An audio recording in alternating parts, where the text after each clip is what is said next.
welcome to another episode of STtalks. I'm Laura Demmer, your host today, and I'm here with STgenetics Dairy Program Manager Dan Carroll, Director of Genetic Advancement David Kendall, and Advancement Team Member Tim Rauen. So first off, thank you all for being here. Yes, welcome, Laura. Thank you. Thank you. Thank you.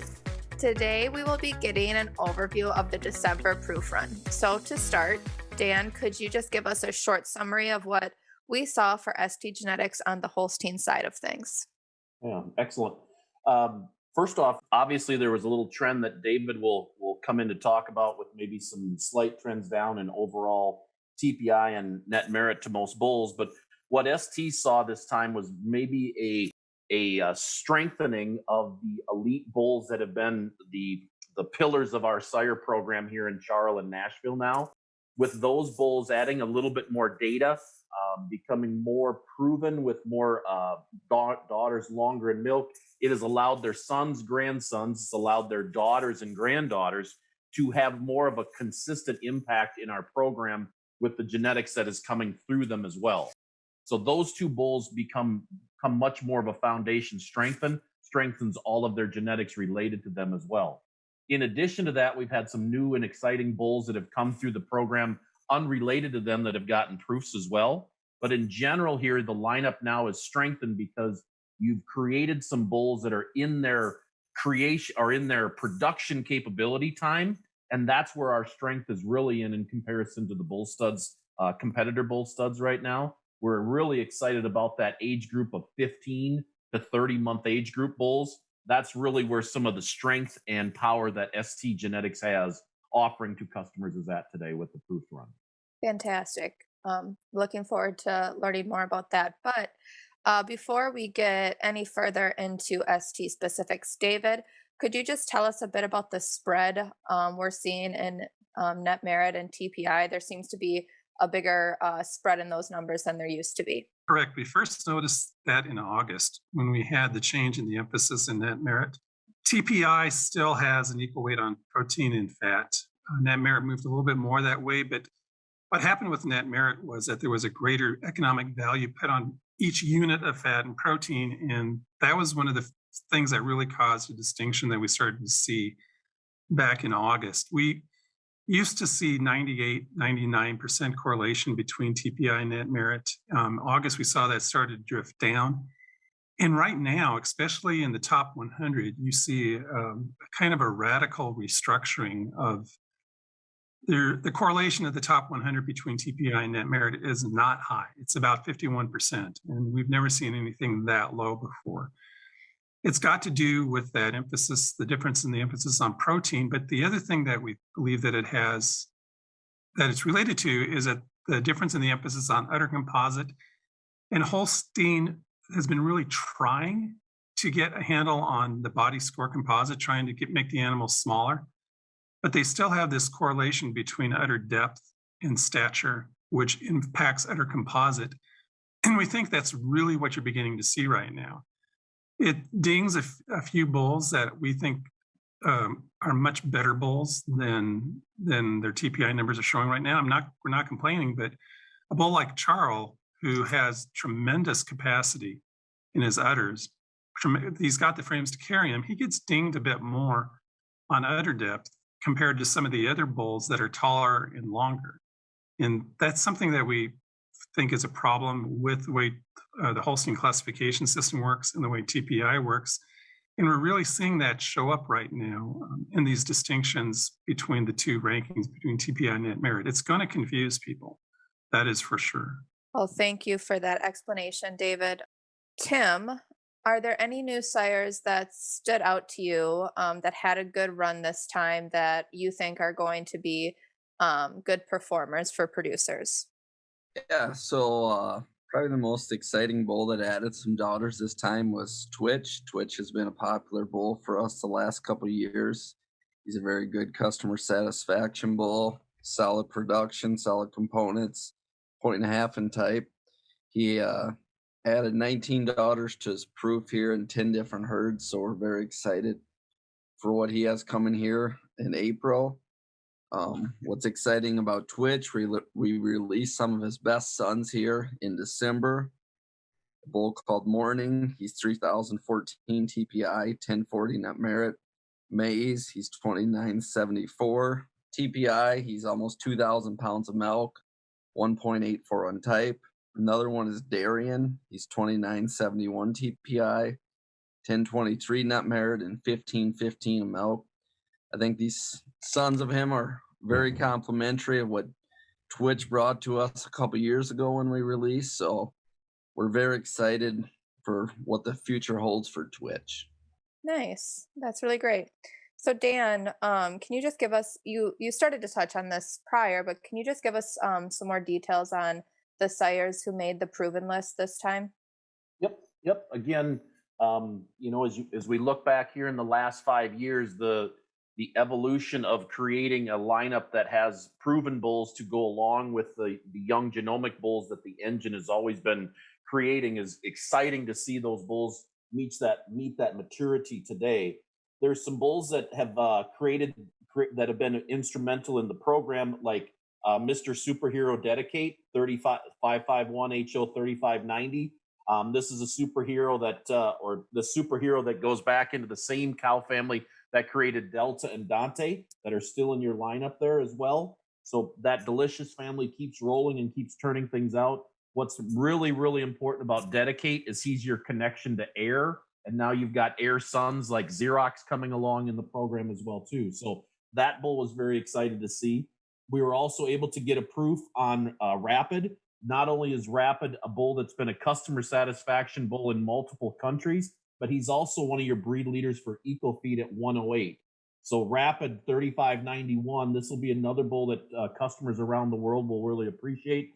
He's a Ruby Hayes son, so he's got a little bit of connection to Rubicon all the way through into his pedigree as well. In addition to that, Rockford had a great day on the TPI ranking, climbing up, adding some more daughters now.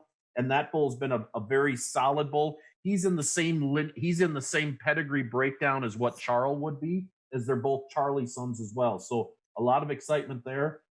For those in the red and white breed, Go Fast Red is now a highly ranked, proven red bull as well, with daughters in the U.S. And he'll be adding daughters all around the world, as he's been an extremely popular selling red bull for us as well.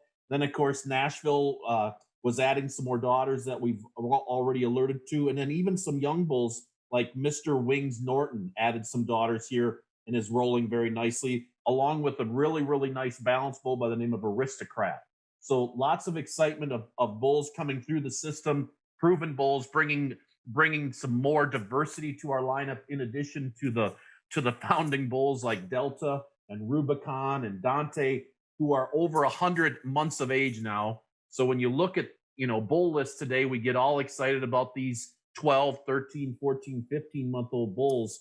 But just think about it. There's still bulls in your lineup like Rubicon, like Delta, like Dante that are over 107 months of age and are productive and are making the daughters that people like. So it's extremely fun to see the bulls that have started our system way back when, that have an influence through their sons and daughters, and now some more diversity coming through our proven lineup for customers around the world.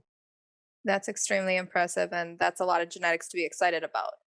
David, let's jump back into, some of the genetic trends that we've seen. Can you just tell us a little bit about some of the trends that you saw throughout this proof run? First thing is that this was more of a normal run. August was a radical change because of the change in the equations, and we had a huge jump in average net merit, which shadowed out some of the normal trend lines that you see. As time goes on and as EFI, expected future inbreeding, goes up, bulls tend to drift down, simply because of the way that our evaluations are calculated, reflecting inbreeding. And that's really what we saw on a very broad basis this time again, a little bit more of a normal trend line. The younger sires got hit a little bit harder than the older sires, which again is completely normal. We really didn't see anything unexceptional. A little bit of a drift in daughter pregnancy rate. We're still not sure that we're defining that as accurately as we should be within the industry. But overall, this was a very steady sort of run. The big question again just comes back to the choices of indexes, and the the apparent conflict that we have between net merit and TPI. Thank you for that. Tim, can you just give us a little bit of a rundown on what you would say are the most exciting sires in the pipeline that are coming up? And Dan and David, feel free to weigh in on this as well. So a couple of our most exciting sires that are coming in our pipeline, a bull called Garza. He's a bull just released in our Legends program this week. He's a captain's son out of a Joe Super. He offers some production. He's high TPI, high net merit. Another bull we like is McGuire. He's another captain's son. He comes out of a Nashville, which he's very high TPI and net merit as well. We also have a bull called Hannity. He offers a little something different. He is doesn't have our traditional ST bulls into him. We think he's going to be a great mating on our Carrol blood, Nashville blood, Dedicate blood. He's 3028 TPI, 1106 net merit. Another bull we're excited about is the highest air son out there. His name is Hollywood. Hollywood will be released this next April, but he's 3072 TPI, 1188 net merit. All those bulls we're excited. They get released in our Legends program. Let all of our Legends herds use them, try to multiply, improve their herd. We can use them internally to try to make the best next generation of great bulls for ST. Well, no, the bull that I'm excited about, and hopefully we're going to get him jumping. We've got a really great cruise in our bull barns with our young bulls. It's a bull named Thorson. He's over 200 pounds combined fat and protein, and with really decent management traits relative to that. He's by Cowan, out of a Carrol, out of a director. A little bit different in pedigree stack. And again, that's a bull that's got me kind of excited and looking forward to him being released hopefully in this by April. Yeah, I might just add in and maybe turn the spotlight a little bit, and we hit on the exciting young high genomic bulls, but I just want to also refocus on what ST has in the pipeline for the type side of it, which is a little bit difficult if you want to run around to the competitors and stuff like that.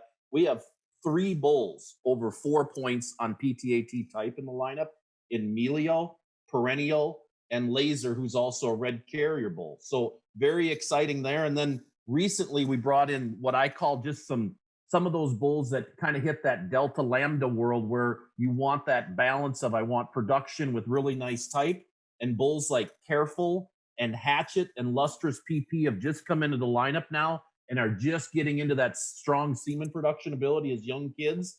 They joined some bulls like Altitude Red that's been in the system now, and his son Doral Red. Very, very exciting. And then you even get down to a young bull by the name of Patan, a nice Zasparilla out of a Delta Lambda that has that nice balance to him. They joined some really cool bulls like On Duty and Miami that have been in the system for a while. So it's really a nice combination of we're always excited and always reaching as high as we can for TPI and net merit, but really having some nice balance to the portfolio to bring some bulls that fit customer needs all across the spectrum of indexes.